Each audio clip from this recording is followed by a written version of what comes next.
And good evening. Tonight, amid the destruction left by Hurricane Ian, politics giving way to humanity. The president and the governor united for a moment in support of the people of Florida. President Biden shaking hands with Governor Ron DeSantis on the ground there in Fort Myers. DeSantis, a frontrunner for the Republican nomination for president and who has consistently slammed the president, civil in his interactions with the commander-in-chief. Biden promising residents in Florida that the federal government will, quote, be there until it's finished. Adding about DeSantis, we have very different political philosophies, but we worked hand in glove. The visit coming as residents from hard-hit Sanibel Island brace for their first look at the damage, officials letting some return home. The islanders warned they could be shocked by what they see. And in Fort Myers, homeowners already coming to grips with all that they have lost. The devastation so striking for some, they are now vowing to never rebuild along Florida's Gulf Coast. NBC's Sam Brock is in Fort Myers tonight, and he joins us and leads us off tonight. As Marine One flew into Florida neighborhoods gashed by a generational hurricane, the two men spearheading the outreach, President Joe Biden and Florida Governor Ron DeSantis, side by side and shaking hands, putting aside political differences to demonstrate unity in crisis. We're not leaving until this gets done. I promise you that.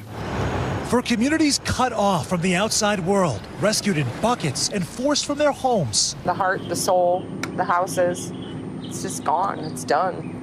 No magic visit or emergency declaration will immediately undo disaster, but they are receiving assurances that state and federal levers are working together. We are cutting through the bureaucracy. We are cutting through the red tape, and that's from local government, state government, all the way up to the president. I feel like Governor DeSantis is very sympathetic to what we're going through here. I think he's already had hands-on. He's been here every day. On the ground, people's lives littered across front lawns. It's just unbelievable. Robert Harmon has been sleeping in his car at 79 years old, unable to find a hotel. It was just an old trailer, but you don't realize how nice it was till it's gone. As for those political visits, you think they understand what you're going through? No. No, I don't think so. They think they do, but they don't. Till you see it, you don't. Despite the promises of support and disaster aid, the reality remains harsh. At least 115 people now killed, including 49-year-old Elizabeth McGuire, who was found dead in her home, clutching her cell phone. Longtime resident Gordon Meyer did manage to survive the raging floodwaters, but has no interest in building back again here. Has this experience changed your desire to stay in Cape Coral? Yes. You're reconsidering now? We're leaving. Oh, yeah. Yeah, we're leaving. Yeah. This house is too low, and a new house that would be comparable would be $1 million. Now, with the bridge back up on Pine Island and some families suddenly homeless after their mobile home park was wiped away. It's just so hard to believe. It's just so surreal. Hope still remains stronger than hurricane force winds. Search and rescue crews, many with experience in the armed services, find fallen American flags and place them upright once again. Sam Brock joins us now live from Fort Myers Beach, Florida. Sam, we cannot get over those images on video that you're seeing and your team up close every single day. We know that some in Sanibel were allowed into their homes for the first time today, or what was left of their homes. What are some of the stories you're hearing back from that? They're going out there right now, Tom. It was interesting to hear the governor say he thought the damage on Sanibel Island might be the worst thing that he saw in this entire tour. Now, what they need is documentation to prove they actually live on Sanibel Island. They also need to find a way to get out there because the bridge for Sanibel has not been restored just yet. And we found out a few minutes ago, our crew on the ground here, the boats to Sanibel Island are actually leaving right where I'm standing, the dock over my shoulder. There's some volunteers taking folks out there to see their homes for the first time and try to digest, even if it's still standing or not, what they're looking at, Tom. Can't imagine what that experience is going to be like. Sam, you were mentioning the bridges that are out there, and I know you have some new reporting also about how this is affecting the railroads as well in Florida. This is terrifying. So I spoke with the owner-operator of the regional railroad network here, who says that there are 6 bridges, railroad bridges, that do go over bodies of water, a couple of rivers. that have essentially been eroding. So 4 of them are just gone altogether, Tom. 2 of them are damaged. As far as the ones that are destroyed, they say best case scenario, 45 to 60 days to repair. And contextually, that's important because they're trying to bring in plywood and lumber and materials to make concrete and rebar, all of the things they would use to build up businesses and properties. That's now strained just to try to get that supply into this devastation zone. That is going to be a story to follow in the months ahead. Yeah, how to get that cargo back in to rebuild. I do want to ask you about that moment between President Biden and Governor Ron DeSantis. And it actually reminded me of what happened during Superstorm Sandy in the tri-state area, and specifically New Jersey, when then Governor Christie gave President Obama a hug. It hurt him politically. This situation seemed a little different. I know that Governor Ron DeSantis reached out to shake President Biden's hand first. What was that moment like, and what are you hearing? It's just so interesting to hear you make that comparison because that was less than a decade ago, but it feels like a lifetime ago, right? Because think about the political climate that we're in right now, that the fact that these 2 leaders of their respective governments, the federal government and the state of Florida, the mere fact, Tom, that they shook hands and walked next to each other meant a moment of unity, and yet it did speak volumes. You heard Governor DeSantis say the way that all of these different channels were operating, state, local, and federal, how he was observing it is the best example of sort of synchronicity that he has seen in a disaster so far. Coming from someone who has been incredibly critical of the federal government, hearing him say that meant a lot to this community today. Yeah, because they need that help. They don't want politics. All right, Sam Brock leading us off tonight. Sam, we appreciate it. Now to a move by the world's top oil-producing countries, potentially making your next trip to the gas station even more expensive. The OPEC alliance announcing a major cut in oil production by 2 million barrels a day. The decision coming after a push by the Biden administration to increase output. NBC News correspondent Emily Aketa has the details.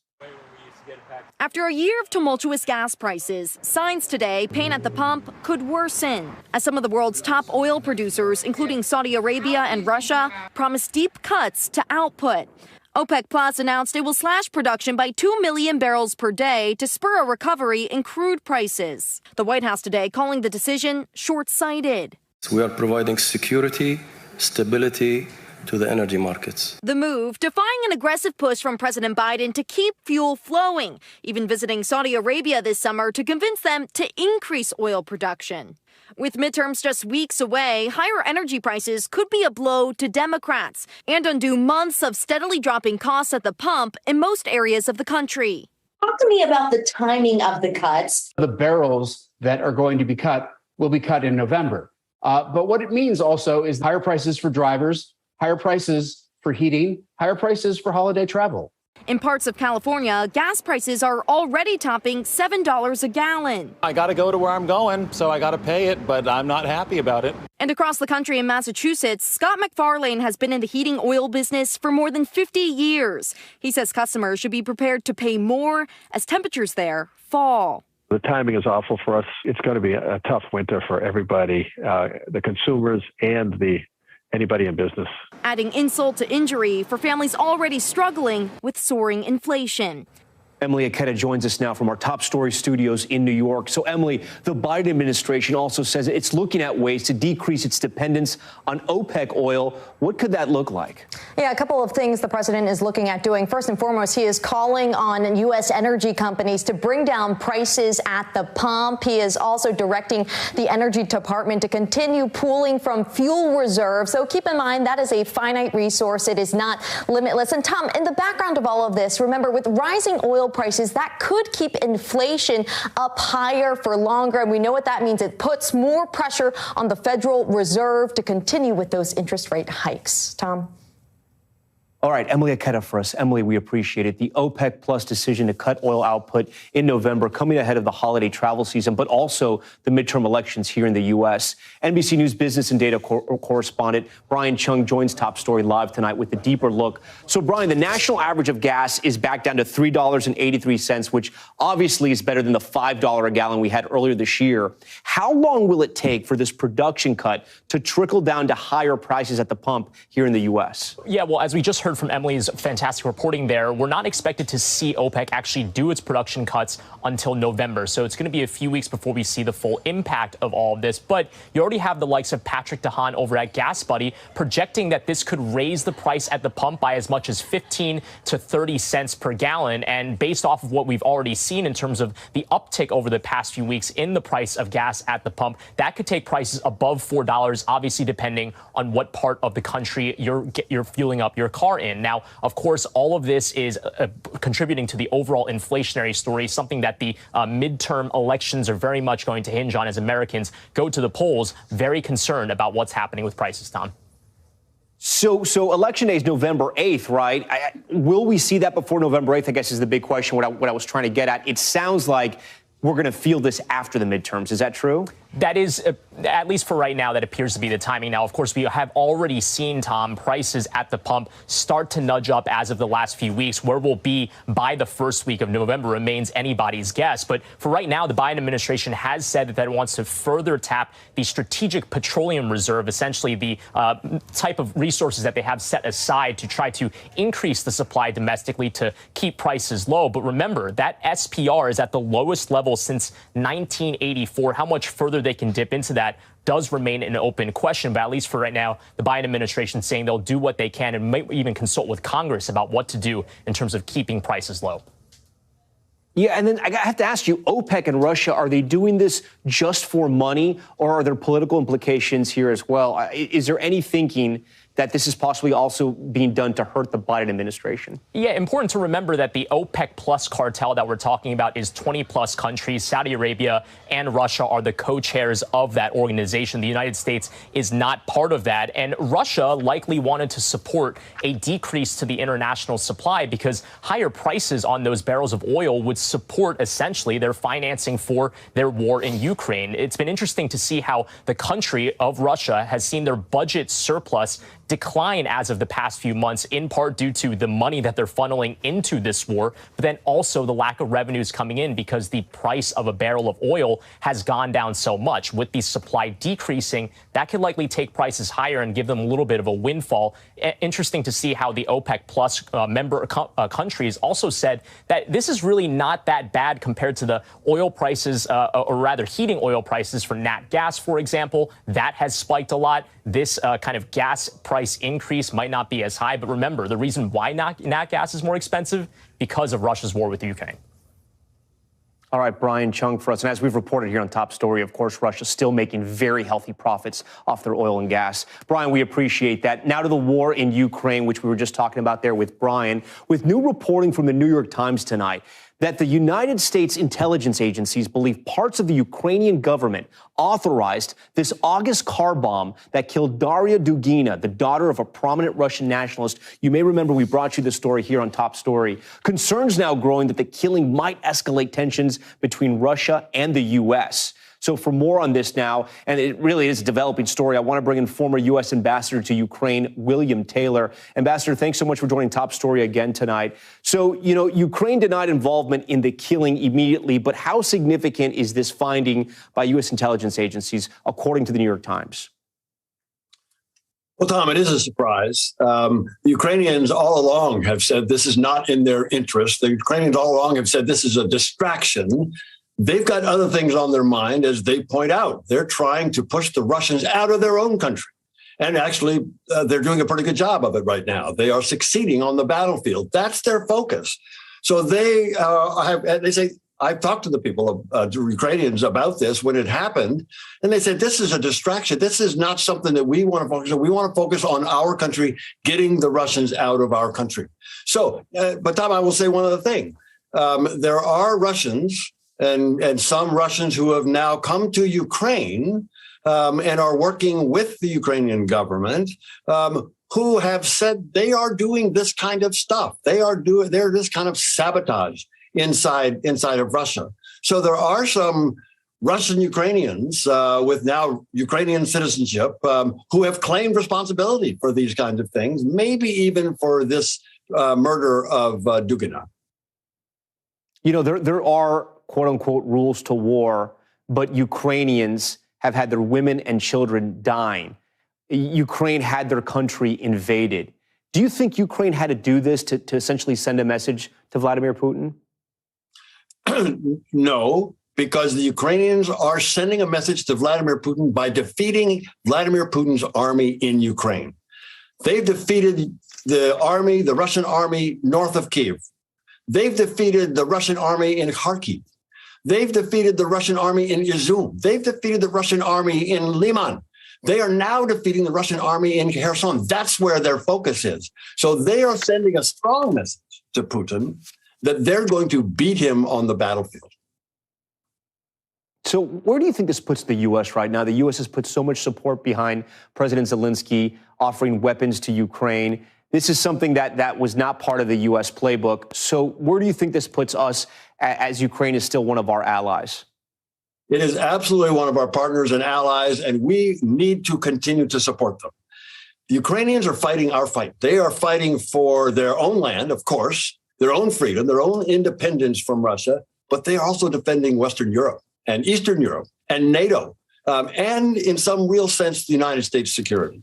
So we need to continue to support them as they push the Russians back out to try to reestablish some rules by which nations deal with each other that the Russians have torn up. And the way to reestablish them is to get the Russians out of Ukraine.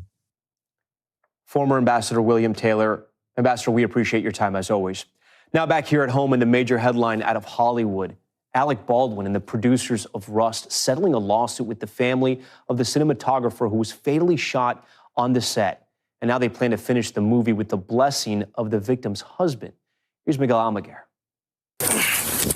Tonight, nearly a year after the tragedy on the set of Rust, the family of Helena Hutchins, the cinematographer fatally shot by Alec Baldwin, has reached an undisclosed settlement in its wrongful death lawsuit against the film's famed actor and producers. With production on the movie set to resume in January, Hutchins' husband Matthew will now become an executive producer to pay tribute to Helena's final work. The idea that the person holding the gun causing it to discharge is not responsible is absurd to me.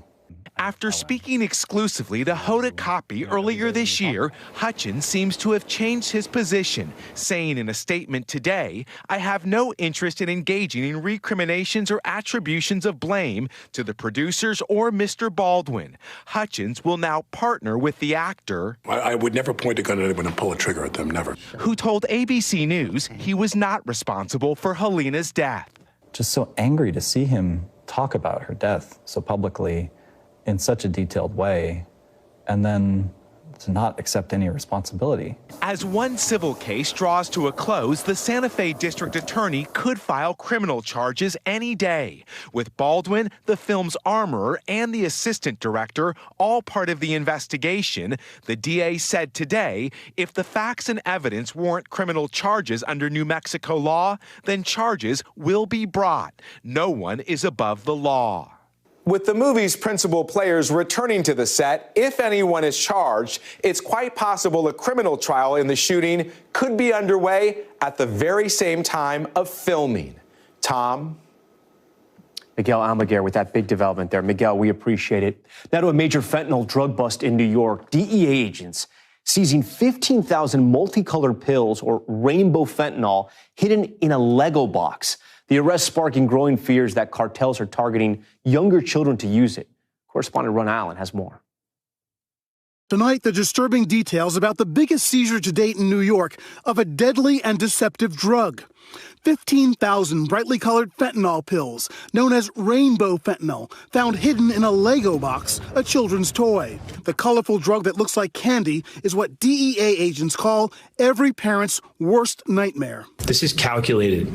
This is treacherous deception to market rainbow fentanyl like candy. The bust, part of an ongoing DEA operation called One Pill Can Kill, because just 2 milligrams of fentanyl can be deadly. Officials say during a recent 4-month period, more than 36 million lethal doses have been removed from the nation's illegal drug supply. The 15,000 pills seized in New York, investigators say, is the largest in New York to date. This seizure that you see here today of rainbow fentanyl This is just the tip of the iceberg. Agents charged a 48-year-old woman from New Jersey, Letitia Bush, with transporting the drugs discovered in the backseat of a car.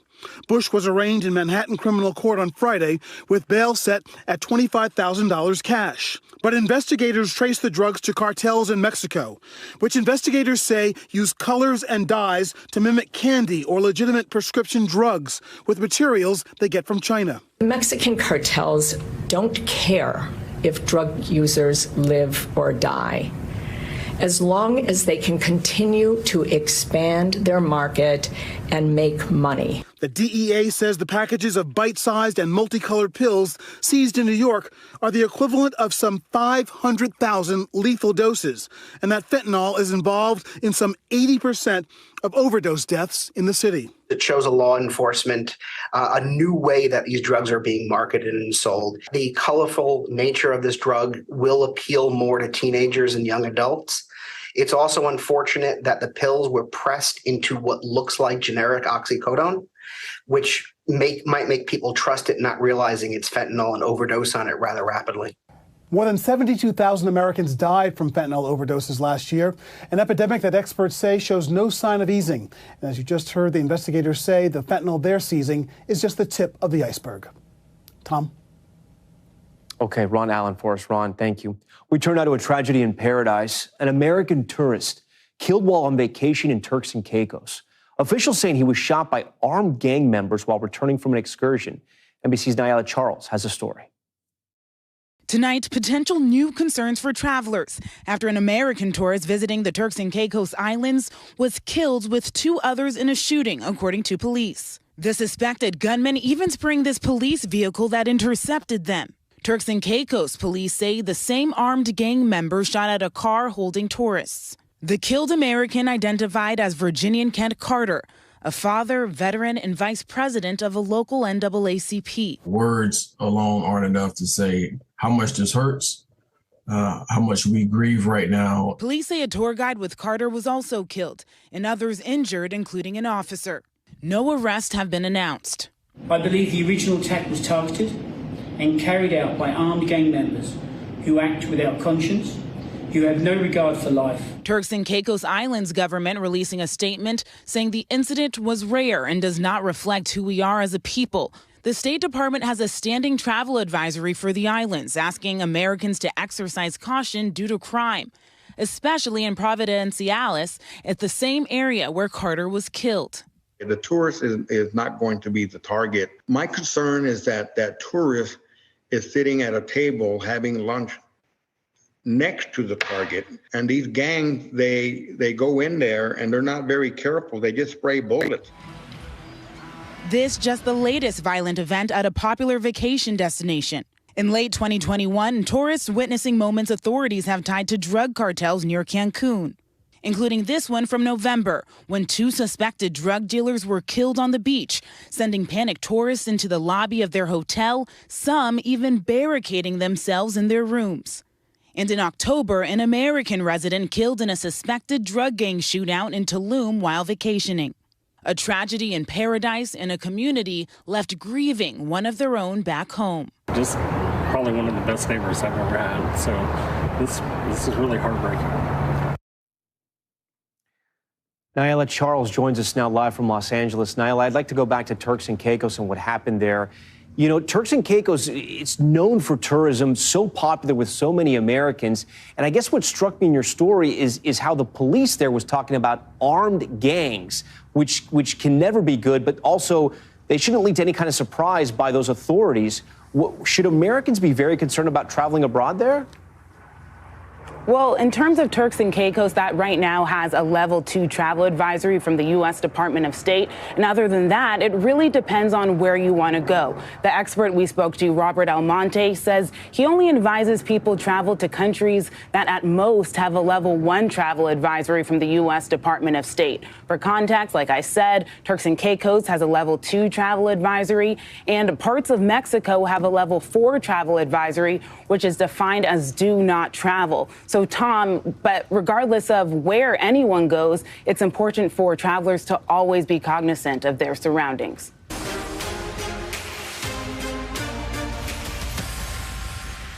All right, we are back now with Top Stories news feed, and we begin with the chilling new video of the moment a family of 4 was kidnapped in California. Police releasing new surveillance video showing the kidnapper leading 2 members of the family out of a Mercer County business at gunpoint with their hands tied behind their backs. The 8-month-old baby and her mother then also led out and placed in a truck. A person of interest now in custody, but the family of 4 has still not been found. A Purdue University student has been arrested and charged with murder after allegedly killing his roommate. A 20-year-old senior found dead in his room with, quote, multiple sharp force traumatic injuries. His roommate, a Korean exchange student, Jimmy Shaw, calling police from their room to report his death. Shaw taken into custody minutes after making that call. Police have not yet revealed a motive. A dramatic video out of Maryland shows bystanders rushing to take out a gunman. 2 men seen struggling for control of a gun on the side of the road in Adelphi after the man in black shot the man in orange in the chest. A 3rd man then running in, kicking that suspect in the head. More onlookers then jumping to wrestle the gun away. That suspect now charged with attempted second-degree murder. And SpaceX successfully launching a crew to the International Space Station. The rocket taking off this afternoon from NASA's Kennedy Space Center in Florida. On board 2 American astronauts, 1 Japanese astronaut, and a Russian cosmonaut. The crew will spend 1 year orbiting the Earth on the ISS. The mission could be one of the last joint efforts with Russia before their partnership with NASA ends in 2024. Okay, we want to turn now to a growing scandal in New Orleans where the mayor is facing backlash after a local government investigation found she used tens of thousands of dollars in taxpayer money for upgrades on business trips. Now she says she'll repay the money, but questions linger about how and when. Maya Eaglin has more. Tonight, the mayor of New Orleans facing fierce backlash after a local government investigation found she used city funds to upgrade her international flights to the tune of nearly $30,000. One first-class trip to France last July cost over $17,000 alone. At the time, the mayor saying this: expenses incurred doing business on behalf of the city will not be reimbursed to the city. She went on to explain that the upgraded travel expenses were for her health and safety relating to the COVID-19 pandemic. My health and well-being is a priority, and especially it's all doing city business, and I have to be at my best doing it. In a statement to several other news stations, Cantrell said, quote, anyone who wants to question how I protect myself just doesn't understand the world Black women walk in. Now a petition calling for her recall is growing. This recall is because of the job performance of the mayor. Over 10,000 people have signed the petition, many claiming her travel controversies and a rise in crime as the main reasons behind the recall push. New Orleans crime has skyrocketed this year, with homicides up 142% since 2019, and their own Metropolitan Crime Commission naming the city the murder capital of the U.S. But Mayor Cantrell telling our affiliate last month she sees the recall as a distraction. Like I've done with every crisis, with every disaster that I've had to face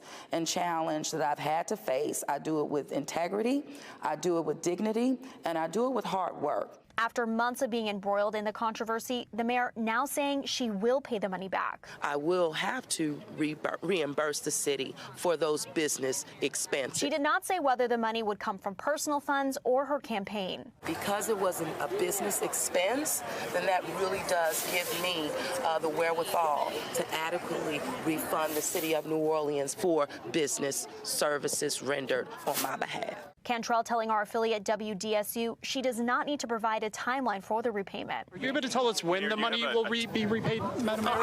I'm not doing that. I don't need to do that. This isn't the first time she's been accused of using taxpayer dollars for personal use. New Orleans mayoral candidate LaToya Cantrell used her city credit card. In 2017, a criminal complaint was sent to the Attorney General's office suggesting improper credit card use. And a $600 meal on the city of New Orleans. The documents were obtained by WDSU, and Cantrell reimbursed the city over $9,000. Cantrell did pay the money back, but in some cases, those payments were made months, even years after the purchases. Cantrell and her legal team denied wrongdoing, and after a year-long investigation into the 2017 payment, no criminal charges were filed. Maya Eaglin joins us now. Maya, do we know why Mayor Cantrell decided to finally pay up the upgraded airfare? Tom, so the city attorney and her chief administration officer actually did a review of the policy and found that these extra charges did have to be reimbursed. Additionally, there was a lot of negative press surrounding this incident, so the public pressure for her to change her mind was pretty strong. So you have this public pressure campaign. You also have now this recall campaign. What exactly is it going to take for the citizens of New Orleans who are unhappy with their mayor to get this on a ballot and to get people to vote for it? So the petition currently has 10,000 signatures, and we know that 50,000 more need to be added to that document in order for it to be added to the ballot on the February election. Once it's there, Cantrell can challenge that, but it also could lead to a special election, in which case she would have to rerun basically for mayor. Tom? Okay, Maya Eaglin for us tonight here on Top Story. Maya, we appreciate it. Now to President Trump's appeal to the nation's highest court. The former president's team filing an emergency request for the Supreme Court to weigh in on those documents seized from his Florida home. The move questioning the 11th Circuit Court's decision to let the DOJ review 103 classified documents without sharing them with the special master. Criminal defense attorney Andel Brown joins me live on set here on Top Story. So, Andel, I guess my first question is, why does the former president want the special master involved in this case? Well, the former president's team has argued that the delay by not allowing the special master to review those documents may cause harm to his case. The special master has a lot of work to do. He needs to do it quickly, and it's time sensitive. That's been the argument they've been making, and that's the argument they filed to the Supreme Court. But explain it to me. I understand about the personal documents that the president did not want the DOJ to see. That seems fair and logical. But why get the special master involved with all the classified documents?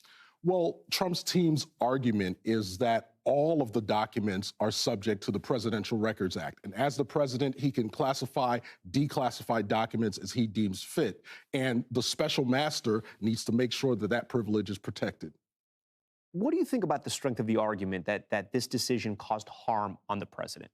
Well, interestingly enough, in the president's team's filing over 300 pages, there's very little mention of harm to the president. Most of it is about harm to the special master. They do, however, repeat Judge Eileen Cannon's ruling that there may be harm to his reputation or harm to his legacy if he is indicted based on information that the government maybe should not have. And that's what Judge Eileen Cannon of the U.S. District Court said. So break through the headline, break through the legal mess, if you will, here. What is the strategy here? Because even at the end of the day, if the Supreme Court, say they take up the case, say they side with the former president, the issue is still at hand here. So what's the strategy here, you think? Well, I think as a defense attorney and, someone who's dealt with criminal prosecutions, I think the defense, Trump's team, they want to see what the government has. They want to be able to prepare for their defense in advance if the government is going to see. The government has. I mean, he had the classified documents. You think, or what is quote unquote classified documents? You think he would already know what the defense has?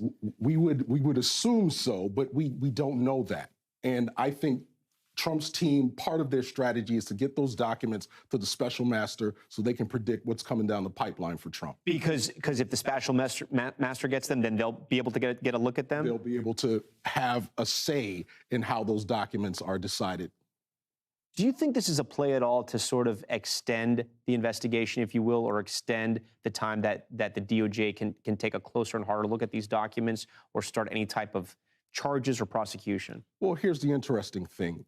What Trump's team is asking for will not stop the Department of Justice from necessarily looking at those documents, but they will go to the special master. To answer your question, though, time is always the friend of the defense. When you're trying to figure out how you're going to defend your client, you want as much time as necessary. And here, they want to get over what may possibly be a secret process of a grand jury indictment. I was looking at some of the headlines being written about this because it obviously made news when it first happened, but people are now, some people in the media are criticizing this, saying this is not going to be heard in front of the Supreme Court. What's your take? Will the Supreme Court, you think, take this up? It's a tough call right now. As we know, the Supreme Court could very well say, we don't want to deal with this. There are a couple of factors to be considered. One of those factors is whether the appellant will suffer irreparable harm. They're looking at whether or not, those factors are met. In this case, I think Trump's team's case has some weaknesses in it that need to be addressed. I don't think, based on what the Supreme Court has done in the past, that they're going to take this one up on appeal. There's going to be a presidential election in about 2 years. Do you think the investigation into these classified documents extends up until then, or will it be wrapped by then, do you think? It's hard to tell, but if Trump's team continues at the pace they're going, they're trying to stretch this thing out so that he has the opportunity to participate in the election without the threat of an indictment hanging over him with him. DOJ. Thanks so much for watching this edition of Top Story. I'm Tom Llamas reporting from Miami. Stay right there. More news on the way.